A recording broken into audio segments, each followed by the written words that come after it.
అంటే ఎంతోమంది మరి సేవలో ఉన్నారు, కానీ మీకు ప్రత్యేకమైన తలాంతులు దేవుడిచ్చాడు.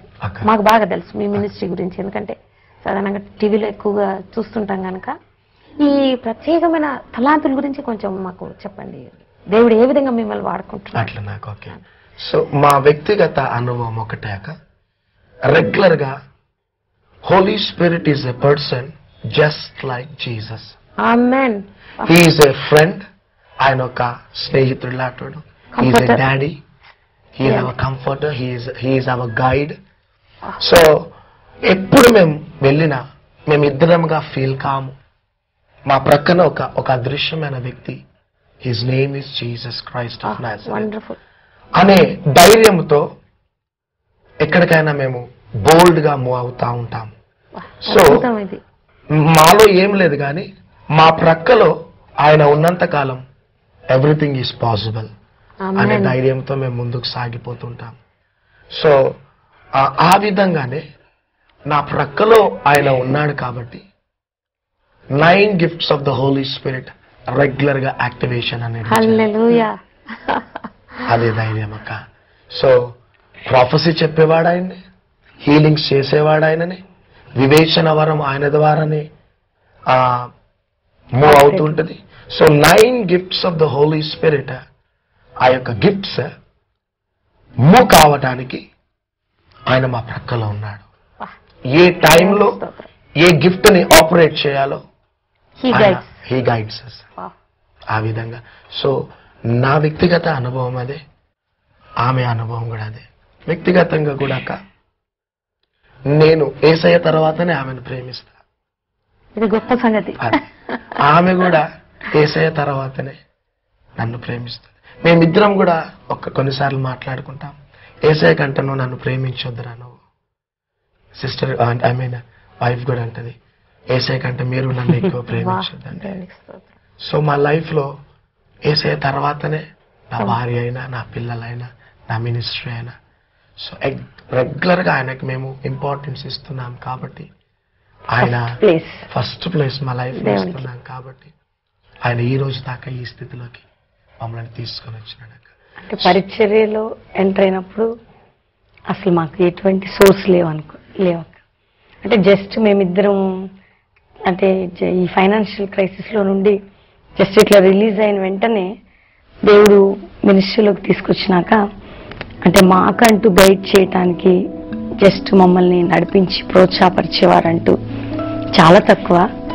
ఆ పరిస్థితిలో మేము మినిస్ట్రీలో అడుగుపెట్టినప్పుడు ఆ బెల్లంపల్లి పట్టణంలో ఇప్పుడు బ్రదర్ సాక్షి మీరు విన్నారు, ఎట్లాంటి వాల్యూ లేని పరిస్థితి చెప్పాలి అంటే.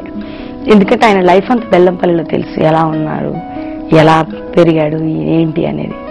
దేవుడు మేము ఎక్కడైనా మినిస్ట్రీకి పంపించవచ్చు కదా ప్రభు అంటే, జెఫన్యా గ్రంథము 3వ అధ్యాయంలో నుండి మాతో మాట్లాడాడు. ఏమనంటే, నువ్వెక్కడ తృణీకరించబడ్డావో, ఎక్కడ నువ్వు వెలివేయబడ్డావో, ఎక్కడ నువ్వు నిందల పాలయ్యావో, ఎక్కడ నువ్వు అంటే దిగజారిన పరిస్థితుల నుంచి ఎక్కడ నిందాస్పదములో వెళ్ళావో, అక్కడి నుంచే నేను నిన్ను లేవనెత్తాలనుకుంటున్నాను. అక్కడి నుంచే నీ కుటుంబాన్ని నేను ఆశీర్వదిస్తా. అంటే పేతురు ఎక్కడ ఓడిపోయాడు, ఎక్కడ చేపలు దొరకలేదు, ఎక్కడ తను వల వేస్తే రాత్రంతా ప్రయాసపడిన దొరకలేదు, తిరిగి యేసుక్రీస్తు ఆయనతో వచ్చిన తర్వాత ఆయన మాట చెప్పిన సేమ్ ప్లేస్ లో ఆయన ఎట్లయితే అభివృద్ధి అయ్యాడో, ఇది ఇదే ప్లేస్ లో ఉండాలా, ఈ ప్లేస్ లోనే మిమ్మల్ని నేను ఆశీర్వదిస్తా. మీరు ఎక్కడెక్కడ అవమానపరచబడతారో అక్కడనే మీకు ఖ్యాతిని, మంచి పేరును తెచ్చి పెడతానని జెఫన్యా గ్రంథం నుండి మాతో మాట్లాడి ఆ ప్లేస్ లో మినిస్ట్రీ ప్రారంభించమన్నారు. యాక్చువల్గా మినిస్ట్రీ ప్రారంభించినప్పుడు అసలు మమ్మల్ని ఎంకరేజ్ చేయడానికి రెండవదిగా మేము రోడ్డు మీద ప్రారంభించాం. మాకు షెల్టర్ లేదు, అక్కడ ఒక బ్రదర్ ఒక షాప్ ఇచ్చారు. అప్పుడు రోడ్ వైడనింగ్ అది కూడా కూల్చేస్తే మేము రోడ్డు మీద దేవుణ్ణి ఆరాధిస్తుంటే ఆ చుట్టుపక్కల వాళ్ళందరూ చూసి నవ్వేవాళ్ళు. చిన్న వయసులో వీళ్ళు ఏటో పిచ్చోళ్ళు, ఉద్రేకం. చాలా మంది భక్తులు కూడా వీళ్ళకి ఉద్రేకపూరితమైన స్పిరిట్ ఉంది అని కంజర పట్టుకుని ఆ రోడ్డు మీద దేవుణ్ణి స్తుతిస్తుంటే అక్కడ క్రికెట్ ఆడే పిల్లలు కొంతమంది వాళ్ళు వీళ్ళు అక్కడ గ్యాదర్ అయితే మేము ఆరాధన నడిపించే వాళ్ళం. చాలా ప్రజలకి ఈ మినిస్ట్రీ ఒక హాస్యాస్పదంగా ఉండేది. కానీ చాలా మంది అంటే మా మినిస్ట్రీ డెవలప్మెంట్ ఎలా జరిగింది అనేది మీకు ఇప్పుడు మేము చెప్పాలా, అంటే ఎలా దీన్ని మేము ముందుకు తీసుకెళ్ళాం, అసలు ఏ విధంగా దీనికి అనుకుంది. దేవుని ప్రెజెన్స్ లో మేము చెప్తుంది దీనికి ఫారిన్ ఫండ్ లేదు, ఏ ఎయిడ్ లేదు, జస్ట్ మా లైఫ్ లో మేము ఉన్నది ఏంటంటే ఫాస్టింగ్ ప్రేయర్ ఓన్లీ. అంటే దాదాపు 16 hours ఆయన ఆ ప్లేస్ లో ఉపవాసాలుండి ప్రార్థన చేస్తారు. నేను ఆఫ్టర్ డ్యూటీ వచ్చి నేను కేవలం ఆ అడవిలో ఇద్దరము ఏడ్చుకుంటూ కన్నీటితో ప్రార్థన చేస్తుంటే రోడ్ల మీద వెళ్తున్న వాళ్ళు అనేకులు చూసి నవ్వడం, లేదంటే ఏంటిది ఇంత విచిత్రంగా ప్రార్థన చేస్తుంటారు, ఎప్పుడు ఈ కేకలేంటి, అరుపులేంటి, ప్రార్థనలేంటి అనేది. కానీ దేవుడు మాతో ఏమన్నాడంటే ఈ స్థలాన్ని యాత్రా స్థలంగా నేను మారుస్తాను. హల్లెలూయా. బెతెస్దా కోనేరు వెళ్ళే ఈ స్థలాన్ని నేను మారుస్తా. ఎటువంటి క్రిటికల్ కేసు ఈ ప్లేస్ లో అడుగు పెడితే 100% వారికి నేను స్వస్థత ఇస్తా. రెండవదిగా మీతో పాటు నుండి నేను మిమ్మల్ని వాడుకుంటాను. అటువంటి వాగ్దానం మా ఇద్దరితో చేయటం జరిగింది. హీలింగ్స్ అంటే అనాయింటింగ్ అని కొన్ని బ్రదర్ చెప్తారు, ఎలా అదే అవి. అది ఇంకొకటి ఒక సీక్రెట్ ఏంటిదంటే యేసయ్యను ఎక్కువ ప్రేమించటం అక్క ఒకటి. రెండోదిగా దైవ సేవకులను కూడా ఎక్కువ ప్రేమించటం. మేము అప్పులలో ఉన్నా కానీ దైవ సేవకులను ఎప్పుడు కూడా తృప్తిపరిచేవారు. ఈ యొక్క చర్చ్ కన్స్ట్రక్షన్ మా ఆంటీ రావటం కూడా ఒక అద్భుతమైన మిరకిల్. ఒక దైవ సేవకుడు సేవకు వెళ్తున్నాడు, సడన్ గా యాక్సిడెంట్ అయింది, ఈ యొక్క కాలు పిక్క విరిగిపోయింది. చాలా పేద సేవకుడు, ఆపరేషన్ చేయటానికి 4000 కావాలి. సో ఎవరిని అడిగినా సహాయం లేదు. ఇంకొక దైవ సేవకుడు వచ్చి ఈ ఆపరేషన్ కానీ చేయకపోతే కాలు సెప్టిక్ అయిపోతుంది, కాలు తీసేస్తారు, దయచేసి ప్రార్థన చేయండి అని చెప్పాడు. అప్పటికి మేము అప్పులలో కూరుకుపోయినాం, మా దగ్గర డబ్బులు లేవు. సో ఆ టైంలో నా దృష్టి ఎక్కడికి వెళ్ళిందంటే ఆమె మంగళసూత్రం మీదకి వెళ్ళింది. ఎగ్జాక్ట్లీ 4000 అది. ఆమెకు కూడా ఆలోచన వస్తుంది, మన దగ్గర ఉన్న విలువైనది ఇది ఒకటి, యేసయ్య కోసం ఇది ఇచ్చేద్దామని. ఆ రోజు ఆ మంగళసూత్రం తీసేసి ఇంకొకటి ఏదో తాడు కట్టుకున్నది. ఆ 4000 విలువైనది ఆ దైవ సేవకుని ఆపరేషన్కి ఇచ్చేసినాం. గొప్ప సమర్పణ. మేము ఇచ్చింది 4000 విలువైనది. 6 months తర్వాత మా ఆంటీ వచ్చి 4 lakhs బిల్డింగ్ తో పాటు ల్యాండ్ తో పాటు ఆ యొక్క చర్చ్ ల్యాండ్ 4 lakhs గిఫ్ట్ ఇచ్చి వెళ్ళింది. మాకొకటే ధైర్యం అక్క, దేవునికి మనం ఇస్తే దేవుడు మనల్ని విడిచిపెట్టాడు, 100% చేస్తాడు. సో యేసయ్యను ఎక్కువ ప్రేమించటం ఒకటి, యేసయ్య కోసం సమస్తం ఇవ్వటం, ఈ రెండు సీక్రెట్స్ మా లైఫ్ లో ఈ స్థితికి తీసుకొని రావటం. అంటే యాక్చువల్లీ ఎప్పుడు కూడా దేవుడు టెస్టింగ్ పీరియడ్ ఎప్పుడు మాకు అంటే చెప్పాలి కాబట్టి చెప్తున్నా. ఇట్లా మీల్స్ మేము ఇట్లా ఏదో ఒక్క పూటే భోజనం చేసేవాళ్ళం, అది కూడా క్లిష్ట పరిస్థితిలో. ఇట్లా ప్లేట్లో పెట్టుకునేటప్పటికి ఎవరో తలుపు కొట్టి తీరా చూస్తే ఎవరైనా ఒక దైవ సేవకుడు. అట్లా మేము మమ్మల్ని 8 months దేవుడు టెస్ట్ చేశారు.